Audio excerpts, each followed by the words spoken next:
미세먼지 농도 매우 나쁜 수준을 나타내겠습니다. 그 기침이 이렇게 발작적으로 나와서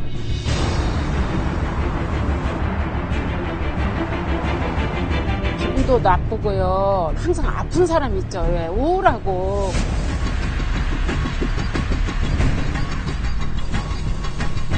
시민들의 어떤 의식 수준이나 또는 미세먼지로 인해서 나타날 수 있는 건강 위협의 어떤 크기를 감안할 때 여전히 좀 미약한 편이라고 생각합니다.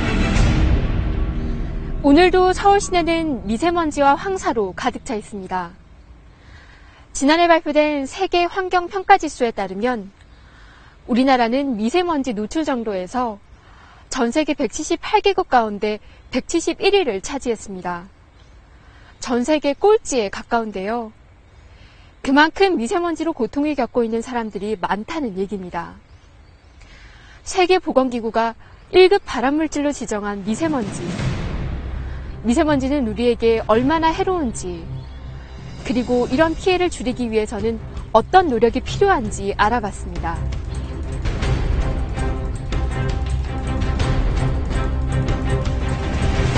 서해안과 수도권에서는 미세먼지 농도가 평소보다 대여섯 배가량 높아지기도 했는데요. 서울도 158 마이크로그램으로 평소의 4배에서 8배까지 높게 나타나고 있는데요.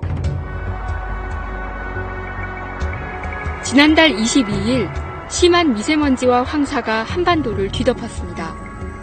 앞이 잘 보이지 않을 만큼 도심 전체가 먼지에 휩싸였습니다. 한 대학병원의 호흡기 내과를 찾았습니다. 환자들로 발 디딜 틈이 없습니다. 미세먼지가 오면 매번 병원을 찾아야 하는 최보경 씨도 어김없이 병원을 찾았습니다. 기침은 조금 하는데 밤에 좀 심해지고. 오랫동안 비염을 앓아온 보경 씨는 공기가 나쁜 날마다 더 심하게 고생을 합니다. 그 기침이 이렇게 발작적으로 나와서 그게 심해져가지고 낮에 일할 때 이제 기침이 계속 이렇게 뭐 나거나 하면 같이 일하는 분들한테도 미안하기도 하고.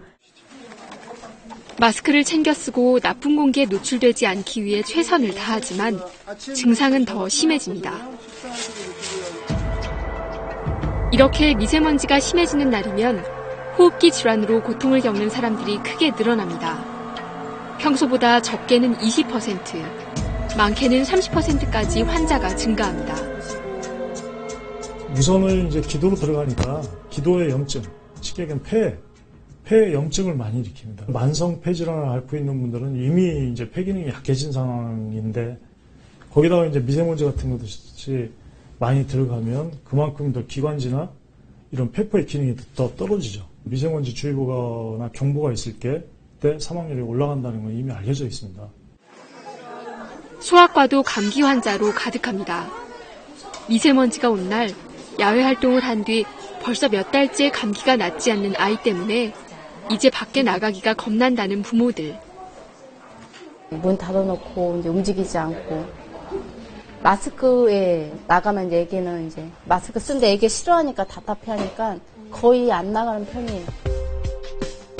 지난해 우리나라 평균 미세먼지 농도는 1세제곱미터당 40 마이크로그램을 넘어 세계보건기구 기준의 2배를 넘었습니다. 단국대학교 의과대학의 연구 결과 평균 미세먼지 농도가 10 마이크로그램 높아지면 수명이 1년 가까이 단축되는 것으로 분석됐습니다. 지금과 같은 농도로 미세먼지가 지속되면 수도권에서만 해마다 2만여 명이 추가로 사망할 수 있다는 전망까지 나왔습니다. 평소 미세먼지가 얼마나 심각한지 알아보기 위해 시내 곳곳의 미세먼지 농도를 측정해봤습니다. 서울 시내의 한 터널 안.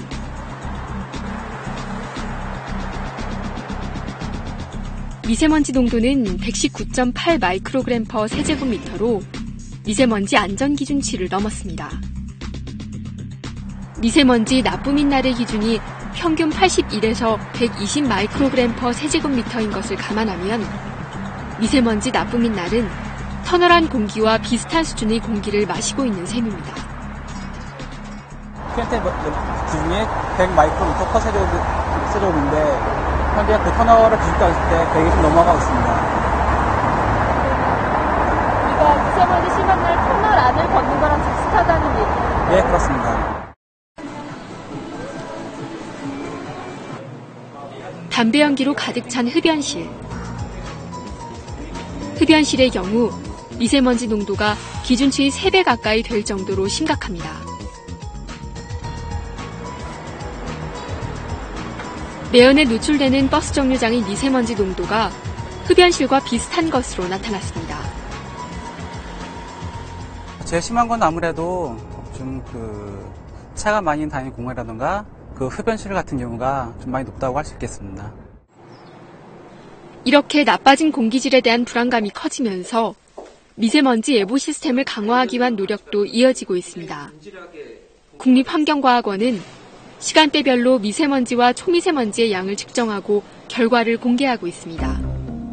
미세먼지의 4분의 1 크기인 초미세먼지는 기관지에서 걸러지지 않고 폐까지 도달해 인체에 훨씬 유해합니다. 기상정보, 배출량 정보, 관측 정보, 그리고 저희 예측 모델링 결과를 종합적으로 예보관이 판단을 해서 내일의 미세먼지 상태를 등급을 예측해서 생산하고 있습니다. 그래서 미세먼지와 초미세먼지 예보의 정확도는 어느 정도 될까? 황사의 영향으로 미세먼지 농도가 다소 높게 나타나고 있습니다. 현재 서울의 미세먼지 농도는 7배에서 거의 10배 정도 높아지는 날이 좀 많다 보니까 호흡기 약하신 분들은 특히나 좀 주의를 하셔야 되잖아요. 그래서 그런 관련된 소식들 저희가 요즘 많이 방송에서 말하고 있습니다. 현재 전국에 설치된 미세먼지 측정소는 모두 300여 개입니다. 하지만 초미세먼지 측정소가 함께 설치된 측정소는 30개에 불과합니다. 그나마 서울에 25개가 몰려있고 지방에 있는 측정소는 5개 뿐입니다. 지금 현재 대기질 예보는 지금 광역 예보를 하고 또 하루 예보를 하고 있는데 국민들의 이제 눈높이는 좀 높아지기 때문에 더 이제 권역을 세분화하고 또 예보 일수도 늘리는 쪽으로 해서 서비스를 확대해 나가야 되지 않을까 싶습니다. 지난 2013년 정부가 내놓은 미세먼지 종합대책 자료를 보면 전체 미세먼지 가운데 중국발 미세먼지가 차지하는 양은 30에서 50%인 것으로 분석돼 있습니다. 나머지 50에서 70%의 미세먼지는 국내에서 생성된 것으로 정부는 파악하고 있습니다. 환경 전문가들은 이에 대해 정부 자료가 대략적인 추정치일 뿐 실증적이고 정밀한 분석은 이루어지지 않았다고 지적합니다. 중국에서 생긴 부분들이 일부 올 수도 있지만 우리나라에서 생긴 부분들, 그 원인이라든가 이런 것들을 심증은 가는데 물증이 없다는 거죠. 작년이나 재작년에 보면 중국발 미세먼지. 이게 꼭 맞는 말도 아니고 틀린 말도 아니고. 이런 부분들은 그냥 원론적인 어떤 얘기 수준밖에 안 오르니까 더 이상 진전이 없는 거죠. 국내에서 발생한 미세먼지가 많다는 분석이 나오면서 정부의 공기질 개선 의지를 비판하는 목소리도 높아지고 있습니다. 현재 우리나라는 오는 2021년까지 석탄 발전량을 2배 가까이 늘리는 것을 목표로 11기의 화력발전소를 추가 건설하고 있습니다. 석탄 발전은 초미세먼지 배출 원인 가운데 59%를 차지하는 것으로 국립환경과학원은 분석했습니다. 석탄 발전소를 늘리는 정책과 대기질 개선 정책이 충돌하고 있는 겁니다. 지금 석탄화력발전소 같은 대기오염 배출 시설에 대한 규제가 배출 허용 규제가 존재하지 않습니다. 그런 부분에 대해서 규제를 신설하고 또 현재 계획 중인 석탄화력발전소의 증설 계획을 철회할 것을 정부는 신규 발전소 시설에 대해서는 원료의 질을 엄격히 제한하고 있는 만큼 큰 문제가 없다는 입장입니다. 또 자동차와 공장 등 다른 배출원에 대한 규제를 앞으로 강화해 나가겠다고 밝혔습니다. 우리가 목표를 한 선진국 수준의 미세먼지 대기질 연평균 농도를 꼭 달성을 하려고 노력을 할 거고요. 그러기 위한 다양한 자동차 뭐 저감장치 부착이라든가 그다음에 사업장에 대한 배출시설 관리 강화라든가 이런 것들을 지속해서 해나갈 계획입니다. 2007년 이후 다소 나아지는 듯하던 미세먼지 농도는 최근 2년간 크게 악화됐습니다. 미세먼지가 올 때마다 우울감을 느낀다는 전일수 씨는 이제 미세먼지가 정신적인 피해까지 주고 있다고 말합니다. 기분도 나쁘고요. 아침에 일어나면 첫째 눈이 안 떠져요. 아주 뻑뻑하고. 그리고 이 입 안에도 텁텁하고요. 항상 아픈 사람 있죠. 왜 우울하고 있죠. 그런 거.